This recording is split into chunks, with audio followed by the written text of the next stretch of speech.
Hey, welcome to another week of the Newman Show. I got Mike with me tonight. How you doing, everybody? And this is going to be our September 11th special, for lack of a better term. Right. We're going to get into stuff in a little bit. I know I have a lot of people that are out there that have direct stories, not necessarily even just first responders, regular civilians. Everybody, I think, that lives in the New York area lost somebody there. Lost and knew somebody, yeah. 3,000 people, so, feel free to chime in and join. Yeah, I mean, we're gonna cover some sensitive stuff. I had some guests lined up for tonight that couldn't do it for one reason or another. I'm not going to put them on blast because, again, it was a very sensitive day, and even though it seems, forever ago, 18 years ago, I'm looking at you because I'm sure you could attest that it probably seemed like yesterday when it was September 11th. I definitely had some emotion on that day, yeah. I mean, that's not something that you just forget. Nope, I'll never forget the smell and the white powder everywhere. But we'll get into that. Hold on to that. But, I want to talk about, I was trying to find a specific video. I couldn't find it. Found similar stuff. But I'm sure everybody's watching the news, so they'll know which one I'm referring to when we get to that. So before we get too serious, got some things coming up. This Wednesday, I'll be at the Irish Pub, which I'll talk about a little more during the commercial. But it's one of my last two comedy nights that I have booked.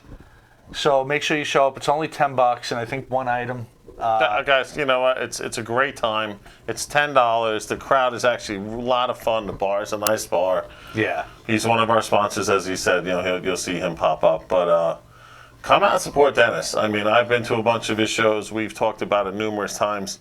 And there's many of you that I haven't seen there. I mean, come on, we've known this guy for 30-plus years, guys. Come on, I mean, I've been doing it for 3 years, and there's some of your faces I haven't seen yet. And again, I don't know how long of a break this is going to be because I'm actually stepping back from comedy and venturing out to other things to become more well-rounded, acting being one. Hopefully you get to see some of my movies or shows coming up soon. Yeah, no, but you need to support, guys. But it's something new that I have to focus on. He's really funny. He's really funny. So if you don't believe him, come out. Yeah. You know what? I'll bet you a beer. You come out and you don't laugh, I buy you beers for that night. How about that? It's a good lineup. There's a lot of good local comedians there. Nobody there is there because they got angry and yelled at somebody in a stage thing. They're all there because they earned a spot for a comedy show. Oh yeah, so. No. These every performer, and it's actually the one Wednesday. Dennis is the feature. Yes. Correct. So yes, he'll be going on so last. We'll be getting a little more time. Not last. The headline is last. Okay. Second to last, but I will. It's not going to be a 6-minute show. I'll have probably at least 10. And it's even minutes. toward the later end, so even if you're running, you can't get there. It starts at 8, correct? And it's early enough that if you got work the next day, you're not going to miss anything. And I let me see if I can pull it up real quick. My show not this Saturday, but the following Saturday is going to be really cool final too. One, right? Yeah, that's the last one I've booked right now. And what's cool about that show is it's in a theater, so it's going to be a completely different atmosphere. And it's a whole night of different things going on. There's going to be an improv show. Definitely. A bunch of different things. It's not going to be just me or just comedy. Here it is. It's a Bad Apple comedy show. Saturday, September 28th at 8 p.m. Tickets for that are $20.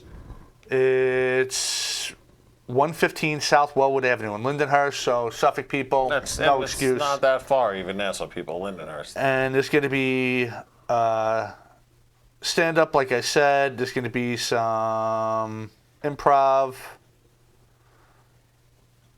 by... Man, I need glasses. Yeah, no, I can't help you. By the Bad Apple Improv Troupe, led by improv master Christopher Hackett. So, yeah, definitely come down.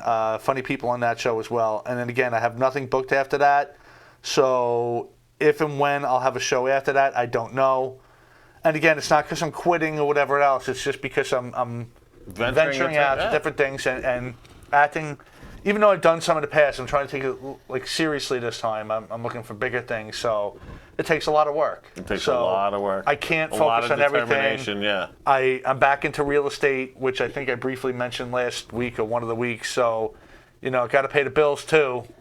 And unless somebody comes up to me with a big contract, right. I mean, this has got to be not even secondary stuff, but more third or fourth or fifth stuff. So it's just too much on my plate. So You definitely got try a to come lot out on to your one of the plate. two. But yeah, come on, guys, support a friend. I know a lot of you guys know this Dennis when you people that view the show for years and years. Come And don't on tell out. me you don't have money, because I see what you guys are doing. I see when you post that you're going to Billy Joel and the UFC and Giants games and all this stuff, and I know those tickets aren't cheap. So No, they're certainly you not, can afford $10. They're certainly or $20. not 10 or 20 bucks and No. a 2-drink minimum. Or a drink or appetizer. I don't even know if there is a minimum at the other one, at that I Apple don't- Comedy Show. I think No, it's just a there theater, isn't. so Yeah, it's it's just a it is theater, what it is. yeah. So $20 is $20 there, and again, you're getting a lot for your money. It's a there. full night. Yeah, Yeah, you go and the have improv fun. troupe, I don't know them personally, but if you've ever watched like Whose Line Is It Anyway and stuff like that, improv can be very funny. It can be, and yeah. interactive. So we're just gonna get into it. We're gonna start getting to the sponsors and then get into the meat of the show. So we're gonna start with Frank Zambuto and Kayla Logistics. Kayla Logistics, where your business is our priority. Our goal is to provide our customers with end-to-end logistics solutions worldwide. Contact Frank Zambuto regarding all of your international import and export needs. Frank also has domestic contracts with many of the largest coast-to-coast trucking companies in the USA for non-personal cargo. For the Newman Show listeners, just mention the Newman Show, and Frank will take 10% off your first domestic trucking shipment in the USA. Frank Zambuto and Kayla Logistics, where your business is our priority, and you can reach Frank direct at 347-536-3933 or email at frank@klogistics.com. Everyone's confused right now with these tariffs. Things seem to be changing daily. Oh, my God. With China, Mexico, everything. But Frank's not confused by that. He's on top of everything. So he's definitely the guy to call. Yeah, he actually said it's keeping him. He's Keeping him busy. Yeah. But that's what he does. Right. Next, we're going to get into the Irish pub, like I had mentioned before. I will be there Wednesday. They're going to have a comedy show. Football season is on, so during all NFL games, you have 60-cent wings, $8 load of potato skins. I almost said foreskins again. Wow. Hot pretzel nuggets. Yeah, so Only you got me $8. thinking about your foreskins. Yeah. The sample platter for only $13, which gives you 4 wings, 2 potato skins, 6 corn nuggets. I didn't know we even had them yet. No. 3 mozzarella sticks, 3 chicken tenders, and 4 onion rings. That's good, man. Sounds I might have good. to grab Yeah, that I'm gonna have to tomorrow try night. that. Yeah. Have to tell them the football game's on and lie to them. And then, Yeah, of course, sure. Put it for dart night too.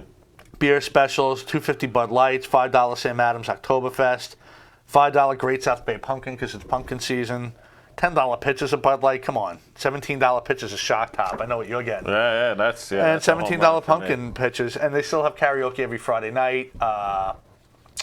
$30 open bar from 10 to midnight. Right. If you can't do $30 damage from 10 to Yeah, midnight, you're not doing it right. you're not drinking the right stuff. Yeah. And last but not least, Felon for Life Motorcycle Repair.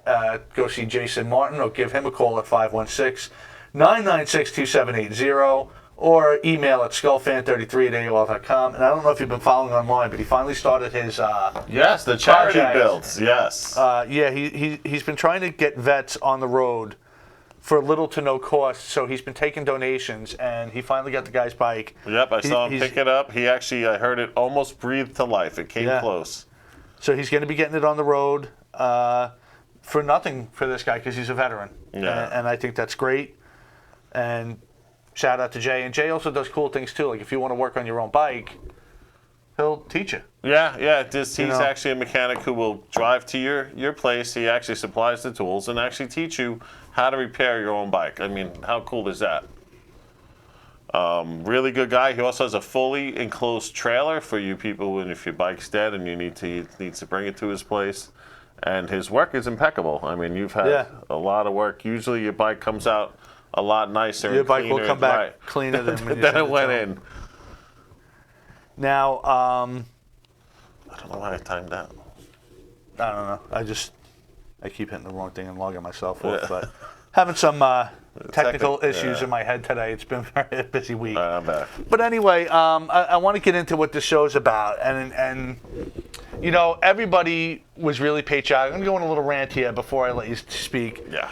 You know, September 10th, nobody knew what was going on. The morning of September 11th, nobody knew what was going on. It was an eerily quiet day. They did It was show actually a beautiful day. that some news stations were even showing how eerily quiet and calm and serene it was, and how beautiful of a day it was. And then a lot of people, their world just came to an end. You know, the world as they knew it came to an end for a lot of people. They lost loved ones. They lost a lot, all within the span of, you know, really a couple of hours from beginning to end, you know, including the Pentagon and everything else. And it kind of took us by shock. And I remember personally driving around, like, even for a week after, and everybody's kind of in a daze, looking up, looking around. Well, there was no air traffic, so that was yeah, weird but just too, well, when you did see a us. plane, it was kind of weird too because you were wondering what it was. There was a lot of military jets flying over, and it was stuff we're just not used to living in this country. It's one of the perks of being an American is that we don't have these daily battles. I mean, if you live in the Middle East, and you don't see jet fighters, you're probably like, hey, what's going on? Oh, Lebanon, all those places. You know, it was. A lot of people say I wish I could have September 12th back. Not that I want another September 11th, but everybody was just American. Yeah. There were no blacks, whites, cops, criminals, transgender. Everybody was just American. Everybody was looking out for everybody. People were going out of their way for people to help them, give them things, direct traffic. I mean, it was showing what we are capable of if we want to be. And what bothers me most about that is everyone said, oh, we'll never forget. We'll never forget. Well, bullshit, they forgot. And not everybody. And before people start attacking me, not everybody. Because I know people like you haven't forgotten. Anyone that's been there or lost someone hasn't forgotten. But when you see cops getting water, milk, food thrown at them, bricks thrown at their car, just because they're sitting there. When you see firemen trying to fight a blaze in an apartment and the cops getting attacked because people are trying to storm into the building that's on fire that the firemen are putting out. Right. When you have cops again, someone went to a store and got a gallon of milk to throw at cops that were stopping them from going back into the building that was another fire. This is two separate incidents. This is not the same incident. It's two separate incidents where this happened. When you have somebody ask to go to another hospital and the EMT goes, I can't do that, they jump up and mace them in the face and attack them. Bullshit, you forgot. You forgot who's here to help you. And I know tensions are high with police and certain elements of society, but those elements of society used to be criminals. Yeah. Now somehow they're heroes. Are there bad cops? Absolutely there are bad cops. There's bad in everything because people are bad. There's bad so garbage, man. bad people work in jobs. There's nothing you can do about it. You can filter out all you want. And when you say cops don't get in trouble for what they do and they get a free pass, true. I can tell you firsthand that's not true because I've seen them get in trouble, get arrested, get convicted.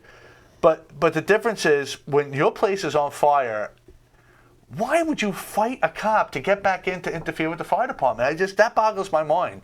And again, these people are getting justified in their actions, and it's going to be even worse come January 1st because that's not even an arrestable crime anymore. No. Attacking police, EMTs, any first responder really is okay. It's not okay, but you get a ticket. It's an appearance ticket. That's it. That's all you get is an appearance ticket. You're going to go in. They want to empty the jails out. They want to empty the prisons out. I had a little thing on Facebook before, so I'm not ignoring you. We'll get back to you later. Everyone's saying they're not letting bad people out of jail. Bullshit. They are letting bad people out of jail. People like this have been let out, especially in like Nassau County in the city, because they don't want to keep them there. I've seen it firsthand where someone with a $500,000 bail gets ROR'd. If you did something bad enough to get a $500,000 bail, I can't speak specifics, but if you did something bad enough for a $500,000 bail, why are you getting ROR? Right. Because they don't want them in the jail. They don't want to pay for them. They don't want to pay us. They don't want to pay anything. So the streets are becoming unsafer. Crime rates down. Yeah, great. Because you decriminalize a lot of stuff. Right. And you're letting these people out, and you're getting to the point where you have a cop follow direction, follow procedure, and get fired because of it. Right, and so now cops are afraid what to arrest. What message does that send to the other cops? Yeah. Hey, I wouldn't. don't do the right thing, don't do the wrong thing, don't do anything. That's what they're telling them. Don't do anything. And then when they get attacked for that, so when you see rapes getting picked up, slashings, you just had a stabbing today in Oceanside. Yeah. Kid got killed by gang members. You know, the gangs that don't exist here on Long Island? DOA? I don't know. I'm pretty sure he died. I saw the bird up earlier. But this is what's going on right now because people have forgotten. We're no longer Americans. You know, waving the American flag is considered racist and misogynist at this point. Why? Because you're an idiot if you feel that way. That's how I feel. That's how I feel. And you can't tell me I'm wrong because I'm allowed to my feelings too. Just don't get triggered. It's just, But I am triggered. I know. And justifiably so, because we've gotten to a point where criminals are heroes are criminals, and it just, It's gotten really, really Oh bad. yeah, oh dude, and they post it on social media, and it gets more likes than a soldier coming home. Before I get to you on September 11th, I want to. They had the motorcycle run into the city. Yes. And did you see that bitch standing Crossing in the way, street. Yep. Yeah. just giving the finger to cops, firefighters, civilians, all people memorializing September 11th? Right. That bothered her. So she had to stand in the middle of the road in their way, giving them the finger because she was triggered because, well, who cares? Right. It's inconveniencing me somehow. I don't know what her story is, that somehow people are memorializing and showing respect to people that were lost. The 3,000 people just on that day. Right. Just on that day. And we're going to get into why it's a lot more later. But why is that a problem for you? What is your issue? And I'm sure she's going to try to sue that cop or go after the cop that escorted her off the road very nicely, I might say, too, because I don't know if anyone else would have been that nice. And I'm surprised, the big bad bikers, the militarized cops and all these mean people. How come no one knocked her on her ass? Right. Because they're not that type of people. They're not. They're just not. You can think so all you want. But how many bikes passed her just in that short clip of the video? God. And Yeah. nobody kicked her over? So, come on. They're not that bad of people. The people that protest, and then with cops getting yelled at and fire department, people in the fire department getting yelled and stuff thrown at it because who cares? It's September 11th. It's over. Right. That And happened 18 years that ago, is their according attitude. to them. That's right. their Yeah, attitude. that was, So don't tell me that you remembered and And without further ado, Mike was in the Long Beach Fire Department at that point. Yeah. He's retired now. That's what I'm saying at that point. Yeah. So why don't you bring us through a little bit of before anything happened to when you got that call to what you saw when you got there, and just start bringing us through it. I was actually off duty at the day. And actually, I believe I heard about the first plane on Howard Stern. Listening to Howard Stern. I used to listen to him every morning.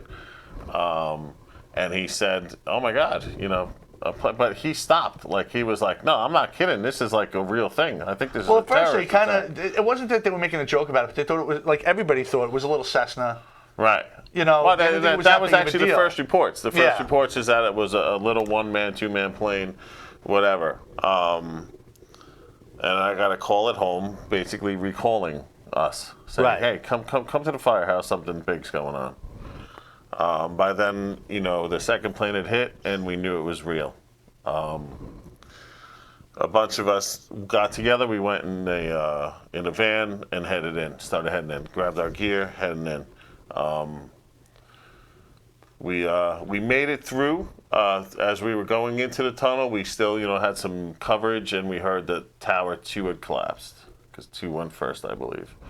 And we were like, what the hell? These towers collapsed, you know what I mean? But they actually collapsed the way they were built. It pancaked down. As we got out of the tunnel and pulled up down to, started heading downtown, Tower 1 went. And Did you actually see that? Yeah, we were getting out. We actually went and hid back behind the van and everything because that rolling cloud which was basically cement dust, and that's why everybody's getting all sick. Is all kinds of cement and asbestos, and God knows what they built it. You know what I mean? These big buildings that came. And everything was in that building. Everything. It was a huge, two gigantic stuff on the skyscrapers top. with there's all kinds of telecommunications toner, stuff. God knows. Who everything. knows, I mean, there were offices in there. All sorts and of it chemicals, basically cleaning supplies, bleach. Right. So we had started heading toward what they call the pile. It was known as the pile from there on out. And it was frantic because they had known that there was still so many companies inside and chiefs and people from all kinds of different just yelling, go here, there, and everywhere. Me and my crew got split up a little bit. I was with a couple of guys. This guy Gus, who's actually down in Florida now, suffering some respiratory issues, and that day was just a mess. I remember it's so much confusion. But I remember going on the pile, and we basically had bucket brigades. So the first day was bucket brigades, which was weird. They were like, basically lining up firefighters and cops, and we had big, 20-gallon buckets or whatever of pieces of concrete. You're talking buildings that are how many feet, and reduced to pieces that you could put in buckets. the recovery was sad. We did find body parts, which had to be, whatever you found when you had to, call somebody over. They'd come, they'd bag it and tag it the best they could.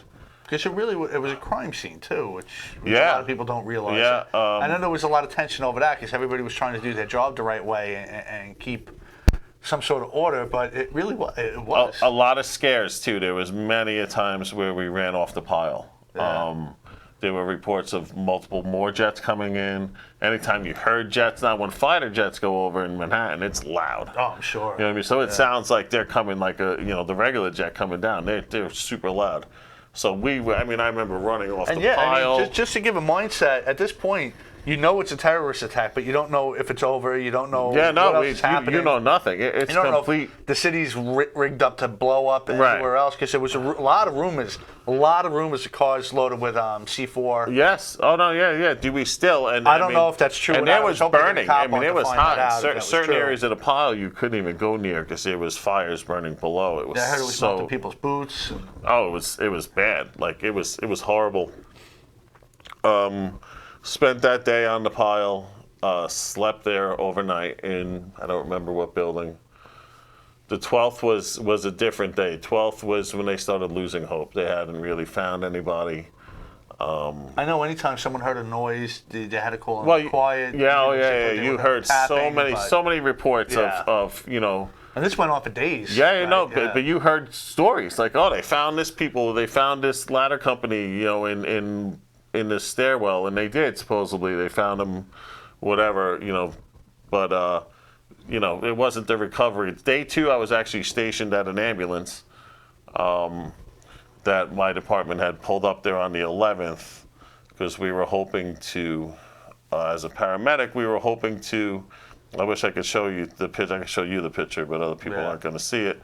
But that's our ambulance. 2321 says Right. ALS, and there's me. So you're right there. Oh yeah, that's me. Yeah, You can't get. You can't park any closer. Yeah, than what no. I'm saying, but- And that was blocked in by all fire apparatus. Yeah. That's how early we got in. So that was going to be what they called like a mobile ER if they had to do it. Now, originally you were called in just to back up the other units, but then when they realized the severity, they just had you go right to the towers, right? No, the guys I were with went right to the towers. Other volunteer companies and stuff started backfilling houses in for Finney because they started moving all their outer companies all the way Queens and Bronx into fill the Manhattan companies that were all responding to the box.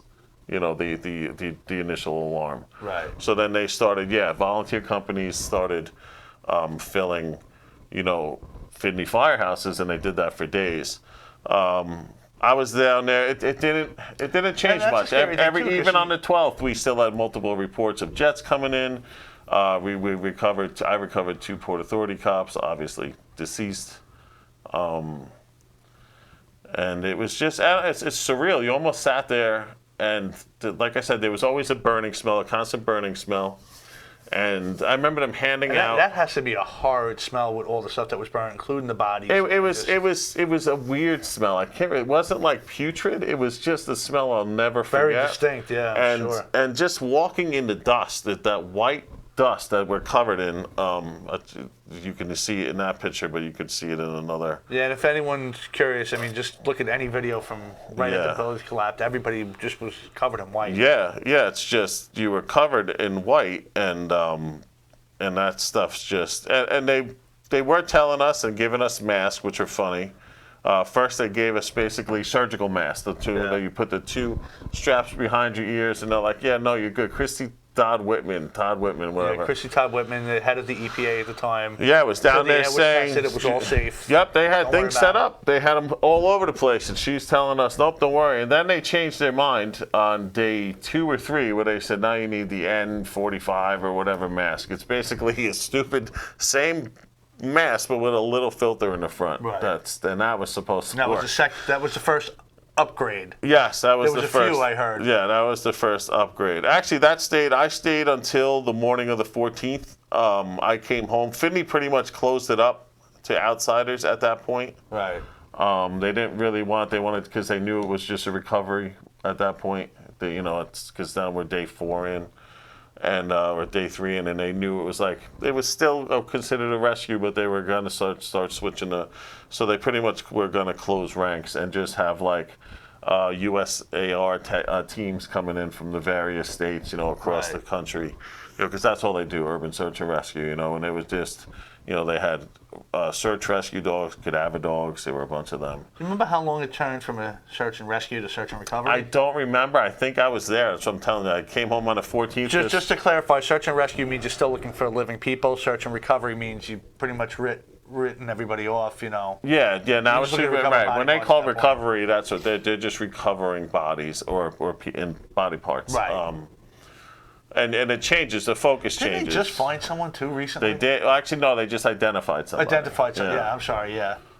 They had basically big refrigerator trucks that they converted into mobile morgues, and that's where they were storing.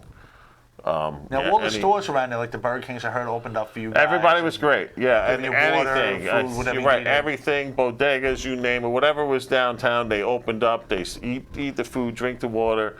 If you smoked your cigarette, whatever you did, they gave it to you. Yeah, V was saying the white lady. Yeah, everybody knows the white lady. Right. Yeah. Oh, yeah. The lady who. Right. Yeah. You see like a ghost almost. Yeah. Luckily, we were able to hide behind the buildings and didn't get sprawled by that stuff. I want to talk about the video I was mentioned before. There was a video I was watching. I guess everybody was doing what anybody would have done when you see the Twin Towers hit. Everyone's just looking up in awe, like, "Wow, is this really happening?" And then when the buildings collapsed, you see the cops and everybody going, "Go, go, go, run!" And there was a picture of this one cop, and I guess the filmmaker, or I'm pretty sure it was a filmmaker or somebody. There were a few filmmakers down there that day. He was focusing on the cop, and you saw the cop running away, and then they're running. You see the smoke like wrapping around. So he goes, "Go that way, go that way." And he went, he stopped, you just saw his face drop. And then, you didn't see why. Then the camera turned, and you saw the black cloud coming that way, too. And it went from clear white smoke, not clear white smoke, but like bright white smoke to black. Yeah. And just, you saw them, like he circled the camera around, and just black was encompassing it. There was nowhere to go. Dude, it was hard to nowhere. breathe. I remember. So we were trying to get onto cars. Yeah, I remember. They didn't even know what it was. Like, I was 3 blocks away at that point when it came. I think we had to park 3 blocks away because of all the apparatus. And that's how far it went. The way that was rolling in, though, that didn't even look like smoke at that point. It came down the whole avenue. It looked like an avalanche or something. Yeah, it was like being chased by snow. And you don't know what it was. Is it parts of the building? It's everything. No, but I mean, you don't know if big rocks are coming along with it. Because it looked like smoke at first, but then it turned real fast. No. So everybody ducked onto cars and whatever. And then when it came out, that's when you saw the white lady and you saw the cop trying to get people on the bus. He couldn't even breathe. No, you couldn't breathe. Had to stop, take a couple of sips of water. Yeah, but you had to. Their intent wasn't, "Oh my God, let me get out of here." The cops or the firemen wasn't, "Oh my God, let me get out of here." It's like, let's get everybody out of here and do what we need to do. Right. Yeah. I saw one video when the towers were still up, and I had heard stories from people, and I'll just leave it at that. That everybody was getting separated because nobody knew what was going on, and they were kind of mustering in the lobby. That's what its command post set up. Right.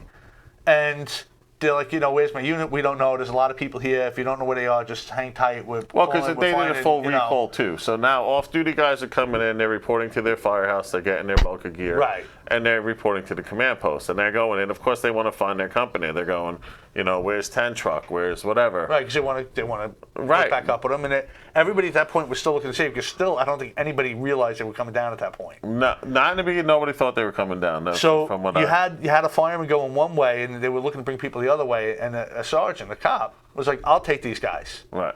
And the fireman looked at, "Yeah?" He goes, yeah, I'll go with them this way. And it's just, everybody was kind of working together at that point.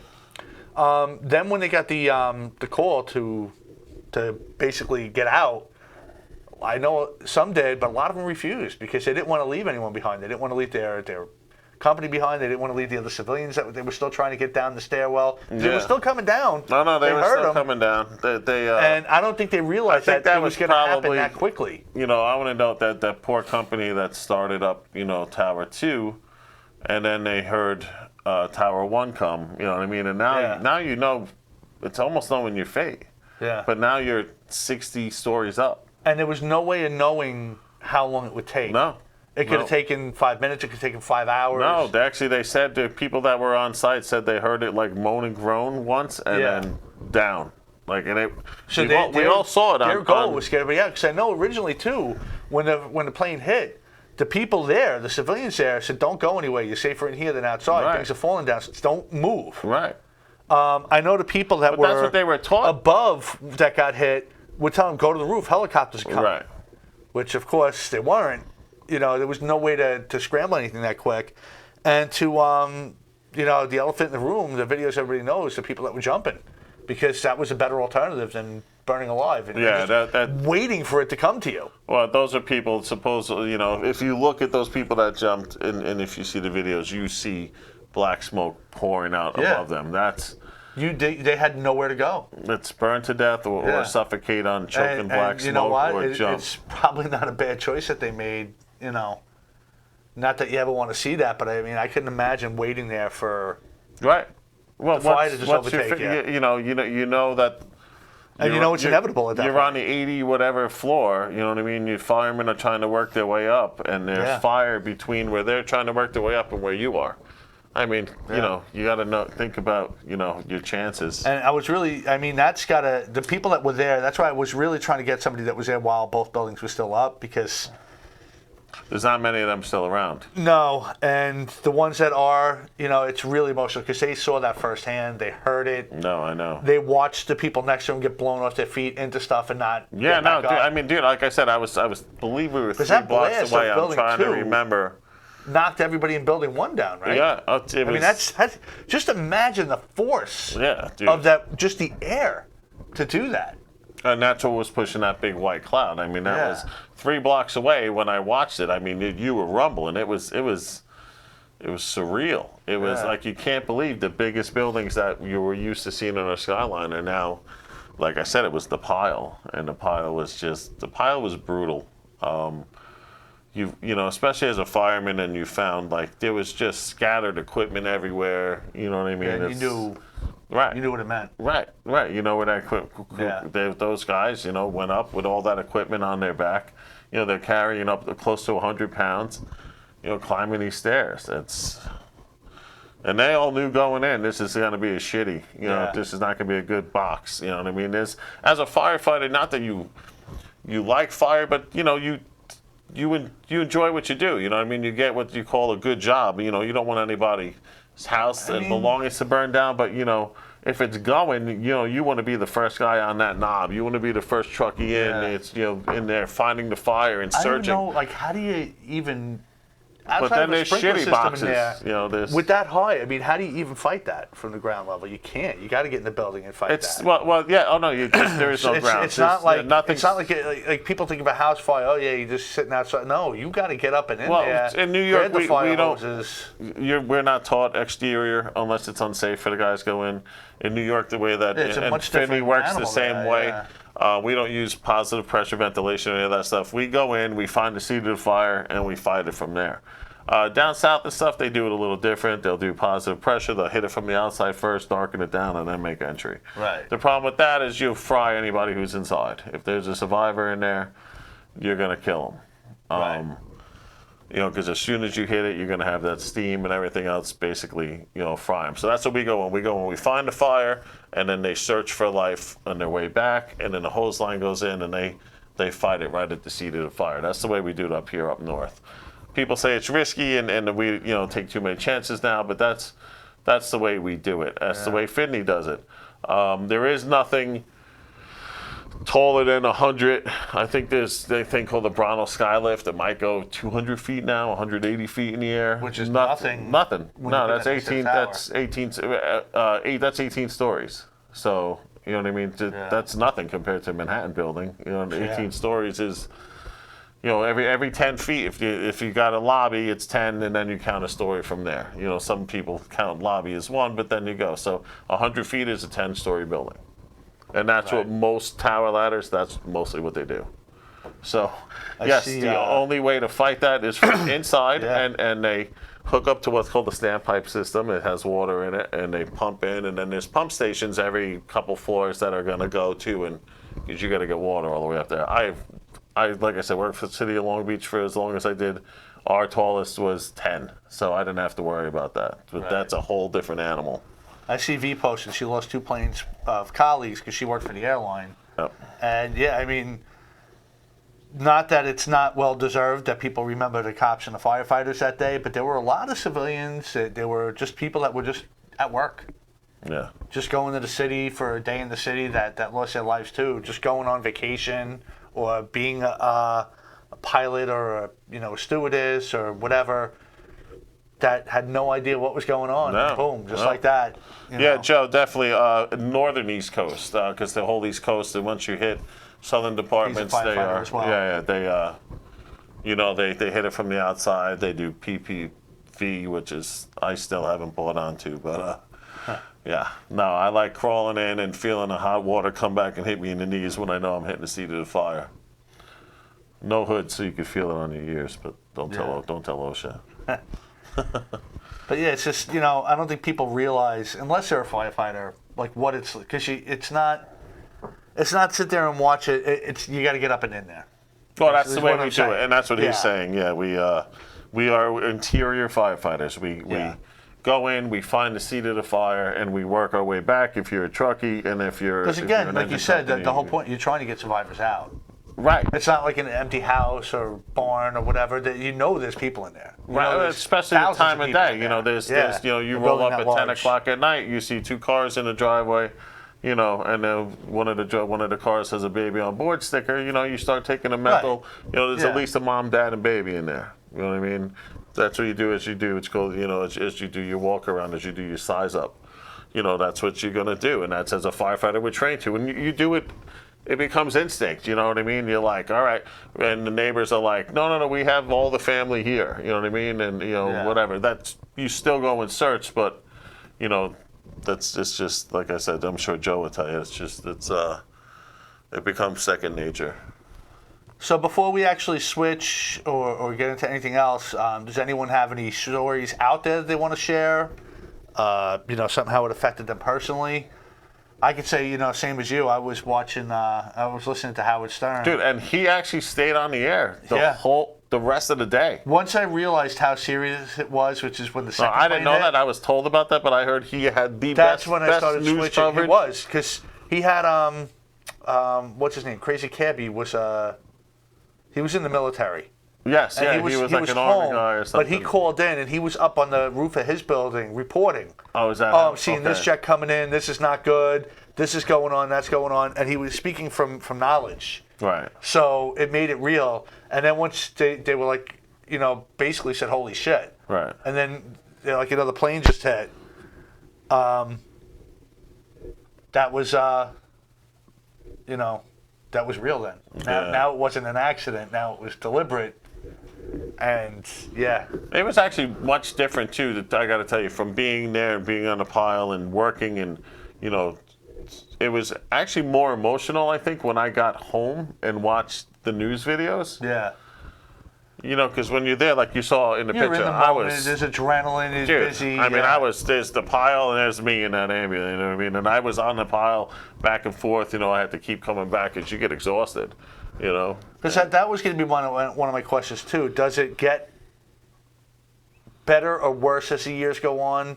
Because now you can really sit back and reflect what was going on. I'm sure the first couple of years after were probably worse than when it happened, just for that same reason. Yeah, oh yeah, especially you had that, like, the filmmaker, did you see the filmmaker that followed that Proby? Yeah. The guy actually made it. That was a rough one to watch.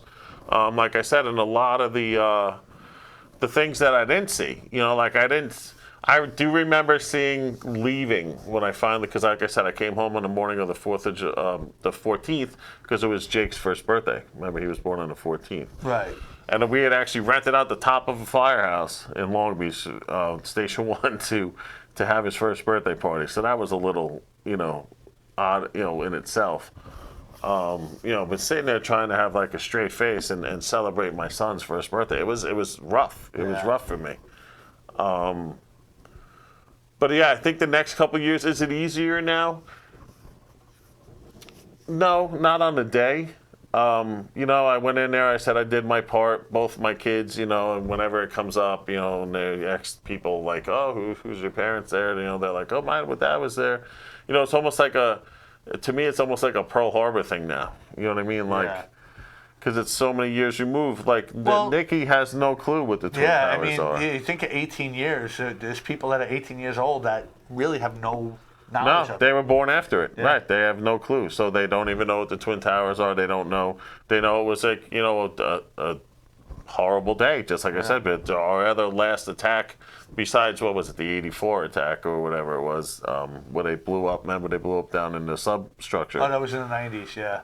I thought it was the 80s, but it could have been the 90s. No, it was the 90s because my cousin worked there. That's why. That was the first. Once I saw it was like a terrorist attack, that was the first call I made that she still worked there. Okay. And she had quit shortly after that because she realized that was a target. Yeah, it's a target, right. It was never a target until it was a target, and I was like, hey, I don't want to work here anymore. I see Karen saying she worked in Garden City at the time, was able to see the smoke from the building, which, says how massive it was. It was. And V saying, again, working for American Airlines, they quickly grounded the fleet.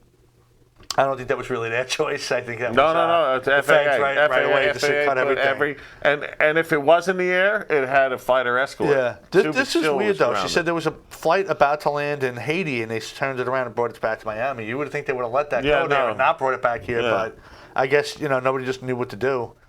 They couldn't pull it to passenger manifest or the flight crew list. I guess because everything got the feds took everything over. Yep. Joe says he was at Nassau Community College, 13th grade, in the parking lot listening to the radio before class. The radio went out. Went into class and found out they named an announcement and evacuated administration tower building and the campus. I went straight to my firehouse. Oh, yes. Okay. Yeah. See, he went to Belmont. A lot of volley firehouses went to Belmont to receive orders. Because you don't know what to do. Like, all right, you guys are there doing your thing, but like here, it was like, what do we do too? Like, are we under attack still? Is it over? Is something going to happen here? Long Island's a big target too. There's a lot of communications, and you got Grumman still over here. They don't really do much anymore, but who knows what? Yeah. So yeah, it was weird. You didn't know what to do. It's like do I just continue my day? Do I go home? Yeah. My answer was just, hey, keep living life until there's a reason not to, because what was I going to do if I went home? There was nothing I could do. If I was a firefighter or something, I'm sure I would have been on my way over there. The Nassau County Fire Marshals and Fire Authority kind of had all the volunteers go to Belmont, and then they sent them out from there, because they were in because I'm sure they didn't want to overwhelm. They were talking with citywide, right? And that's what I'm saying. That's where they started backfilling city houses. People came from Florida. I mean, people came from a long distance to come and help and back up. Oh no, without a doubt. Other departments, which I thought was great too. But like I said, then it became basically Finney close ranks, and it became everywhere because our urban search and rescues are all throughout. Because everyone that went to the city, everybody was backfilling all the other ones further and further away, which I thought was, like I said, I just thought that was great. That because again, we were all just American then for a little while. Oh, dude, and like I said, that was another thing when I came home on the 14th for Jake's first birthday. That was amazing. Is everybody had a flag out in front of their house. That's another thing. Everywhere. And I was gonna say, like, I don't know what the turning point for you was, where you started feeling a little better, but for me, and I know some people that were there that had told me the same thing, when Bush went and did that speech. Yeah, oh no, that was uplifting. And the guy goes, we can't hear you. He goes, well, I can hear you. Right. And the whole world hears you. And he wasn't supposed to go there. It was a security risk. We still don't know what's going on. Now it's the last place, that the president of the U.S. He went there, had his arm around the chief, and he was just talking like a guy. Right. Actually, he was talking to that old retired firefighter who was there, I believe, looking for his son. That's okay. Yeah. He was a chief or something. I know. No, he was some type of rank, But it wasn't like he was a president making a speech. He was there trying to make people feel better. Yeah. And I mean, maybe it was. Maybe someone wrote it for him on the way there. I don't know. But whatever it was, it seemed to work. And it seemed to work for a lot of people there because you did hear... Yes, no, it lifted your spirits. You had people beaten down. This was weeks in at this point. And you had people just getting that fight back. Like, hey, this is not for nothing. Yeah. He was saying mom and dad picked her up at the airport, got home and just sat there in uniform watching the news, not knowing she even had a job to go back to. Thought it was the end of air travel. And I can understand that too. I mean, if I worked in an airport or something, I might have been like, I'm going home because Yeah, it ain't no flights going. I'm out of here. But for what I was doing, there was no, like I said, there was nothing I could do. After work, when I heard they started doing recovery efforts and they would, you guys were running out of equipment, I went around and was collecting money and stuff and bringing it to BAB, who had you know what the biggest thing actually the first few days. That's now that you're talking about that was socks. Well, that's why I asked them. I said, I'm sure everyone's bringing water and like masks and stuff. What do you need? What are you lacking? Is what I needed. And it was stuff like that. It was stuff you wouldn't have thought of. I went through. I still had rubber boots back then before I had my leathers. My initial boots I was given were rubber. And since I responded, because I was off duty and they recalled us, I was in shorts and stuff. So, me and bunker gear I was going to put over, but the rubber boots actually wore through my, from walking on the pile, just rubbing. I was raw. And I remembered I just wanted long socks. Somebody sent tube socks, you know what I mean? And finally, a box came and I grabbed a bunch of them. And plus, up there in the pile and you're sweating, it was just, socks were like a big item that people wanted. Yeah. What was nice, too, was I was waiting online. Oh, okay. To even give the stuff. Yeah. There was a lot of people going there. No, a bunch of stuff came in. Again, it was, V's also saying she was frantically trying to get a hold of the brother who was in the city. And that was a lot of things, too. I mean, there's so many stories of somebody who wasn't supposed to be there that was, or somebody who was supposed to be there and they weren't for whatever reason. That was another hard time, actually, thinking of communication, because most of the communication was from on top of there.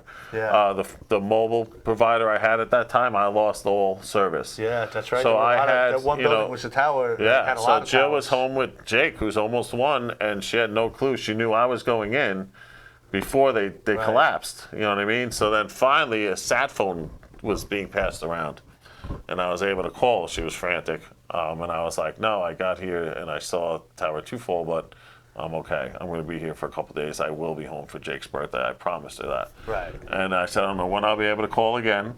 I said, if I get another phone or find somebody that has a working phone. And that's it. People, it didn't matter. If a civilian had a phone network, they were like, call your loved ones. Yeah, it was, like you said, that I wish every day could be like the 12th. Yeah. Not the situation, but people just... But the attitude, the right. respect. Americans loving each other, looking out for, it didn't matter. You had the cabbie, sitting there with his turban on and hugging, people, and nobody said, oh, nobody even blamed, you know what I mean? But because nobody knew at that point. Yeah. But then, the hate started, everything else. Joe's right, because I had a Nextel at that point, Yeah. too. That push to talk was great, man, because that didn't work for anything. Yeah, that worked person to person. He's saying they had to stay one of her coworkers because her daughter was at work in one of the towers. Turns out she made it out and walked across the bridge. Yeah. And that was another thing I didn't see that you guys saw. I didn't see it till I was leaving because I was in what they would call the hot zone, the missing signs. Yeah. Or just watching everybody walking out of the city. But the missing signs are rough, to see. I saw those, or like in the dust on a car, Peter Schmidt, if you're, whatever, Cole, yeah. Yeah. The only other thing, which I'm really not going to spend any time on because we had a whole show on it, was it's just sad how long it took for the government to finally get on board and give the proper health care to... Oh, my God. Yeah, we did do a show on that. And the politicians are the first ones who forgot. And actually, the politicians are the ones who were mostly causing this problem that even between... They find money for anything they need. But the problem then all of a sudden, because again, it was the government, because the EPA is a government organization. Yeah, without a doubt. The government lied to everybody there saying the air was safe, so they're directly responsible for it. And I think they should actually be brought up on charges personally. I can't do anything about it because I'm not affected personally, but hey, I'm throwing it out there. If people were affected by it, maybe bring a lawsuit against Christy Todd Whitman and the EPA because they lied. Again, if they didn't want to cause mass hysteria, which I understand, you don't want to cause mass hysteria, they could say, look, we don't know. It's going to take a while to figure out. Take all necessary precautions. Wear the best mask, cover up, don't breathe it in. If it's on you, wash it off. That's all they had to say. Yeah. They didn't say, oh my God, the whole city's contaminated, run. But they should have bought in, especially for us that were down on the pile, they should have bought in decon units. They should have given out. And they have all that stuff stashed They throughout sat the in their city. little Nope. mansions watching it, going, Oh no, they sat. She was a mile away. Yeah, you they know were what I nowhere mean? near it. Sitting in an air-conditioned affect them at all. trailer, eating food and Yeah. whatever. But they also caused the problem with, the war on police and everything else. Politicians are our biggest problem. yes. And again, people like to say, remember, we're going to remember November, but you haven't yet. So remember November. No. Vote these people out. Yeah. All these people that were given a hard time for years. Why did they take Jon Stewart? Yeah. I mean, who is he? No, he's nobody, but I mean... And again, I'm not saying this to insult the guy because what he did was great, and he lost a close friend, and you could tell that he was speaking from the heart. He was very emotional. Those tears were real. But why did it take him? Why did it have to take somebody with some celebrity stature that got news coverage instead of the guys like you that were actually there? Or they didn't want to hear you. Or Detective Alvarez. That was... They didn't care about him. They didn't care about you. He was a big, in-shape guy, and, we saw him at 96 pounds, dying. And that wasn't enough for a politician to go, holy shit. It took getting called out. Right. Publicly, because again, until Jon Stewart got involved, I mean, I knew some stuff about it because I was on the Lou Alvarez page, I was on Club 23 and a lot of specific LE or first responder pages. Right. And again, until a celebrity got involved, it didn't go mainstream that I ever saw. No, there were things, they're voting for the 9/11 bill, but it was kind of passed off. When Jon Stewart made that speech, then it was all over the place. Well, and they also tried to add pork. They tried to, we'll pass this bill if Yeah, but let's add this onto it. Right, it never went through on its own. Which, again, that should be completely illegal. If a bill's going through and you're voting on that bill, it should be that bill. Right. They shouldn't have to say, well, this will pass with, just like bail reform. You want the budget? Bail reform. I know. It's disgusting. We're pretty much out of time, so I'm not going to get into the comedy thing tonight. I'm just going to make a couple of comments. If you haven't seen Dave Chappelle's show, new comedy special of Bill Burr's Paper Tigers, his new show, watch them. Let's talk about them next week because it'll give me time to watch. I saw the Chappelle, not the Burr. And I see people attacking both of them already because of certain things. Here's the thing. Comedy's comedy. Just like the guy that got fired from Saturday Night Live. I wish Lawrence still had the balls he had back when he got called out for having Introduced Clay as a guest. Right. He went on TV, and when the guy repeated some stuff he said, is that funny? He goes, not when you say it, but when he says it, it's hysterical. Right. He backed up his comics. Now this guy made some comment 15 years ago. Not 15 years ago. I think it was 4 years ago or something. Right. And now he's fired. Yeah. Done. Because of a comment he made as a comedian, as a joke. So, again, if that's what you're going to do and that's your new standard, okay, follow it with everybody. I want everybody on that show fired who ever made any off-color comment, any racist comment, any misogynistic, anti-men, No, if you're going to do it all. No, Eddie Murphy's going to come back and host. He used the F word. Yeah. And I'm not talking about the cursing one. I'm talking about the anti-gay one. So don't have him on. If you're going to do it all the way or don't do it at all. Show balls or shut down. And you won't have a Saturday Night Live. If you can't let this guy on because of what he said, you can't allow out the other ones either then. What about the host? I mean, you got... all of them. It's disgusting. All right, anybody there's got something. Let's talk about this next week. So, next week is going to be about comedy. We're going to talk more about the Saturday Night Live thing and the specifics about Chappelle and Burr. I'm not going to ruin the jokes, but, what's been being said afterwards by the letter people, as Dave Chappelle put it. Yeah. And, don't forget Wednesday to come down to the Irish Pub. And we'll see you next week. Good night.